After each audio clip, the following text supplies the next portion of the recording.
Assalamu alaikum, my beautiful viewers. Today I am with you after a long period, and I am going to discuss you about the oogenesis, the process in which the primary egg cell, means the ovum, become mature and get differentiate, called as oogenesis.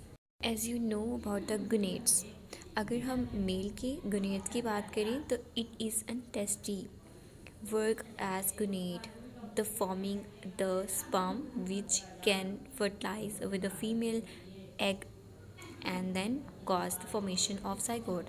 And अगर हम female की बात करें, it contain ovary as gonad which cause the formation of the ovum, and then it's ovulate, means the egg is ovulate, move out of the ovary and get into the oviduct.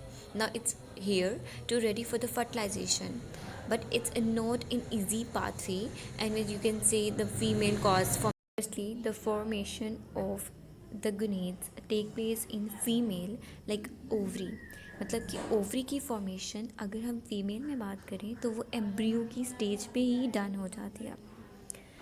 वहीं पे जो है उसकी mitosis से प्राइमोरियल germ cell से जो है वो फॉलिकल्स फॉर्मेशन होती है, प्राइमरी oocytes बनते हैं, लेकिन वो अपने म्योसिस की वन स्टेज पॉइंट पर स्टॉप कर की। जब हम बात करते हैं एक फीमेल प्रेग्नेंट फीमेल में जिसकी embryo is present in the 4 to 7 week condition, उसमें उसकी जो बाई पोटेंशियल केस यहाँ मौजूद होता है, यानी कि whether it's can contain ovary, whether it's can form the testes. It's totally depend on the genotype, which is XX belongs to female and XY belongs to male. जैसे ही 8 week को ये receive करता है एम्ब्रियो, तब इसका fate पता चलता है कि ये एम्ब्रियो जो है ओवरी में डेवलप होगा या टेस्टीज़ में डेवलप होगा। जैसे कि अगर हम फीमेल एम्ब्रियो की बात करें, जैसे वो ओवरी फॉर्मेशन हो गई, उसके बाद 2nd to 7th मंथ उसमें germ cell, primordial germ cells are in infinite number, you can say 7 million, divide and form the germ cells. जैसे ही आप 7 मंथ के लास्ट पीरियड में जाते हैं, जर्म सेल्स की भी अमाउंट जो है वो ड्रॉप्स होने लग जाती है, and also the first meiotic division takes place here while the remaining oogonia enter the first meiotic stage. जैसे कि आप जानते हैं कि जो जर्म सेल्स होते हैं वो oogoनियम फॉर्मेशन करता है, दे फॉर्म द oogoनियम। अब oogoनियम ने माइटोसिस टेक प्लेस करनी है और प्राइमरी oocytes की फॉर्मेशन कर देनी है, and primary oocytes is here which is form by the mitosis. और ये सारे का सारा प्रोसेस अभी फीमेल एम्ब्रियो की ओवरी में टेक प्लेस हो रहा है। ओके, अभी जो है ये माइटोसिस करके प्राइमरी oocyte की फॉर्मेशन कर देगा which is in diploid state, same as parent diploid. अब ये जो है ये म्योसिस 1 को टेक प्लेस करेगी। जैसे ही म्योसिस 1 को टेक प्लेस करेगी सेकेंडरी बनाएगी, लेकिन अभी ये म्योसिस 1 की प्रोफेज की डिप्लोटीन स्टेज पे होगा। डिप्लोटीन स्टेज पे जब ये ख़ुद को इनएक्टिव करता है प्राइमरी oocyte, तो ये ख़ुद को तब तक active and resume to meiosis 1, जो बाकी रह गए उसको रिज्यूम तब तक नहीं करेगा जब तक कि प्यूबर्टी लेवल का वेट नहीं कर लेता।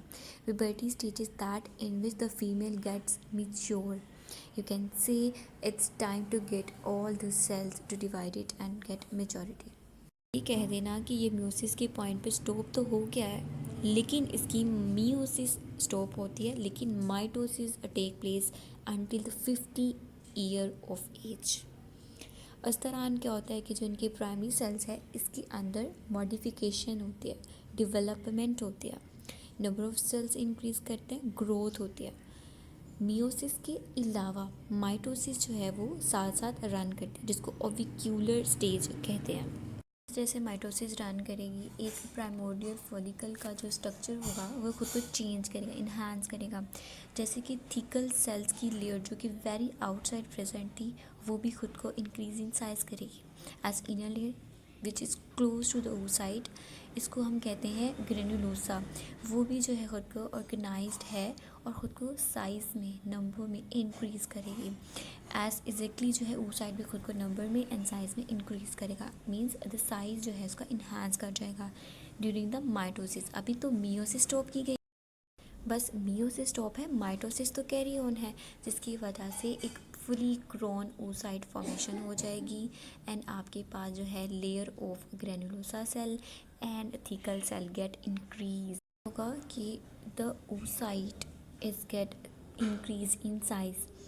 इसके गिर फॉलिक्यूलर की लेयर ग्रेनुलोसा सेल की जो लेयर है जो एक ऑर्गेनाइज्ड स्टेट में है, ये भी खुद को इंक्रीज इन साइज करेगी। Exactly the thecal cell which is also the follicular cell, तो ये भी खुद को इंक्रीज इन साइज करेंगे और इनका जो इंक्रीज करना है माइटोसिस के थ्रू है और इट इज़ डिफ्यूसिव फैक्टर जो है वो यूज़ करते हैं एंड पैराक्राइन सेल की इंक्रीज इन साइज का कॉज बनता है।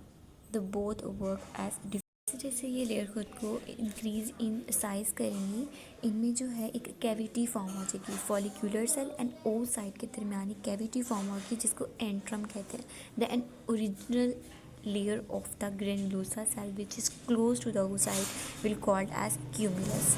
जैसे ही ये पुबर्टी को अटेन करती है, आपकी हाइपोथैलेमस में गोनेडोट्रोपिन रिलीजिंग हार्मोन रिलीज़ होता है जो कि आपकी पिट्यूटरी ग्लैंड को इन्हांस करता है कि वो गोनेडोट्रोपिन रिलीजिंग स्टिमुलेटिंग हार्मोन जो है वो रिलीज़ करे, जिसकी वजह से LH की फॉर्मेशन होती है और वो LH आपकी फॉलिक्यूलर सेल की ग्रेनुलोसा सेल्स के ऊपर अटैक करता है जो कि एक ओवरी का पार्ट है। अब वो जो है MPF फैक्टर रिलीज़ करेंगे which is called as mitotic. Meiosis 1 जो है वो ख़ुद को स्टॉप्स किया हुआ था, वो दोबारा से क्या हो जाएगी, रिज्यूम हो जाएगी and you can see the formation of secondary oocytes take place and secondary oocytes take place here and modification will carry on further, mitosis will take place continuously until it get the 50 year of the female when it's get 50 years. Know about the flow sheet. अब secondary oocyte जो है वो ख़ुद को meiosis 2 के ज़रिए जो है अब ख़ुद को इंक्रीज़ करेगा। गलत बता रही हैं। Which stage when the transcription run fast because this will help in protein formation which will work at the zygote at the next stage। यहाँ पे जो है हमारे पास zona pellucida proteins ZP1, ZP2, ZP3 and Z1 जो है proteins की formation होती है जो कि एक इनवेलप की फॉर्मेशन करते हैं at the last stage when egg is going to develop mature. यहाँ पे क्या होता है कि सेकेंडरी oocyte में जो oocyte होता है वो अपनी फॉलिक्यूलर सेल्स के साथ कनेक्शन में होता है by the microvilli and called as zona radiata, also called as corona radiata। Microvilli की कनेक्शंस जो कि इन्हीं से जो है वो आउट ग्रोथ मूव की होता है और यू कैन से ऐसे लग रहा होता है जैसे पिनोसाइटोसिस हो रहा है, यानी कि सेल जो है ड्रिंकिंग वाटर कर रहा होता है। इसको जोना रेडिएटा या जोना corona radiata भी कहते हैं। First polar body you can से it is present here, it's oocyte is mature and vitelline membrane is the protective layer is here and pellucida you know the walls next zygote development। अब ये secondary oocyte जो है ovary से release होगा जिसको ovulation कहते हैं और ये ओविडक्ट में मूव कर जाएगा। जब ये ओविडक्ट में जाएगा तब आप ये कह सकते हो कि उसकी मियोसिस 2 प्रोफेज पे जाकर अगेन स्टॉप हो जाएगी और इसको दोबारा से एक्टिव करने के लिए फर्टिलाइजेशन मीन्स कि स्पर्म के सिग्नल प्रोवाइड किए जाएंगे, then it's get resume to meiosis 2। Otherwise it's not necessary. Somehow ये भी होता है कि अगर स्पर्म जो एग है आपका अगर वो मियोसिस को कंप्लीट नहीं भी कर सका and sperm is arrive, it can fuse with the sperm and can form the zygote. It's can. अगर हम मोलस्क्स की बात करते हैं, मोलस्कन्स में क्या होता है कि इनमें कैविटी मतलब साइटोप्लाज्म भी रहेगा और इनवेलप भी आ जाएगा and this was not in the mammal situation but क्योंकि एक सेकेंडरी oocyte ओव्यूलेशन करने के बाद आपके ओविडक्ट में मूव कर गया है, वहीं पे जो है वो स्पर्म का वेट करेगा। When sperm is arrive the egg get fuse with the sperm and get formation of zygote get started and implant it into the uterus of the female। लेकिन अगर स्पर्म अराइव नहीं होता, वहीं जो है वो ल्यूटस कार्पस की जो है फॉर्मेशन होती है, इसकी जो आपकी ऑफ द यूट्राइन वॉल्स है, प्रॉपर जो है एंडोमेट्रियम की फॉर्मेशन हो चुकी थी, now it's get deleted, so the walls are break. इस दौरान जो है वो सेल डेब्रिस बनते हैं and this will called as menstrual cycle will end the bleeding in the female situation if the fertilization not take place. But if this fertilization take place, this will call the zygote formation. Good news, hormone will release that gives signal to the hypothalamus that can set estrogen is released, progesterone can maintain the pregnancy, and you can say the female is get pregnant. This all the surface, this all the pathway was going from embryo, then the puberty, and then now it's get the fertilization, whether it's अच्छा। एक जो है ovulation secondary, उस side के साथ ovulation होती है ना, वो ओवरी से रिलीज़ होता है और ओविडक्ट की तरफ मूव करता है। इस दौरान क्या होता है कि अगर कपुलेशन टेक प्लेस होती है, वो आपकी फीमेल के सर्विक्स को जो है वो एक स्टिमुलस प्रोवाइड करते हैं।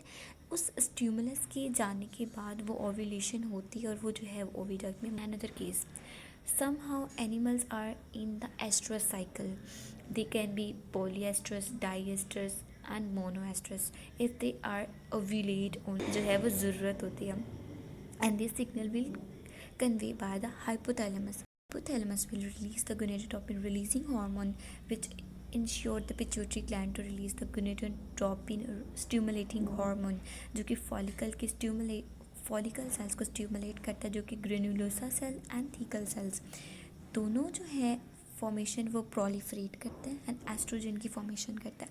अब एस्ट्रोजन जो फॉर्म हुआ है वो कहता है कि मैटिंग बिहेवियर को डन करो, means they change they mating behaviour when they found कि वो ओव्यूलेशन कर रही है फीमेल, उसको अपनी ऑपोजिट सेक्स की ज़रूरत होती है। Female need a male, proper male for the fertilization, because if the chance will go on, she wants to wait for the next year to again ovulation. This will be chance for the 1 year. So this is the another type of ovulation. It is called as point is here which tell us about the cycles. First cycle is ovarian cycle, जिसका function ये है कि वो egg को mature and release oocyte करा सके। Second is the uterine, सारी सी बात है, जब वो ओव्यूलेट होकर ओविडक्ट में गया, ओविडक्ट से मूव करके वो यूट्राइन में चला गया, यूट्रस में चला गया, यहाँ पे जो है उसको प्रोवाइड किया जाएगा appropriate environment for the developing the blastocyst, definitely it's get fertilized. The third is a cervical cycle. Cervical cycle function is to allow the sperm to enter the female reproductive tract only at the appropriate time. When the time is appropriate, the sperm is get arrive at the first is ovary, that take place in ovary, second is the uterine, the third is proper तैयारियां हो रही थी implantation की, वो जो है वो ख़त्म करती जाएंगी, वॉल्स को डीजनरेट करता जाएगा, और आप ये कह सकते हो कि अब वो ब्लीडिंग की फॉर्म में out of the body move कर जाएंगे।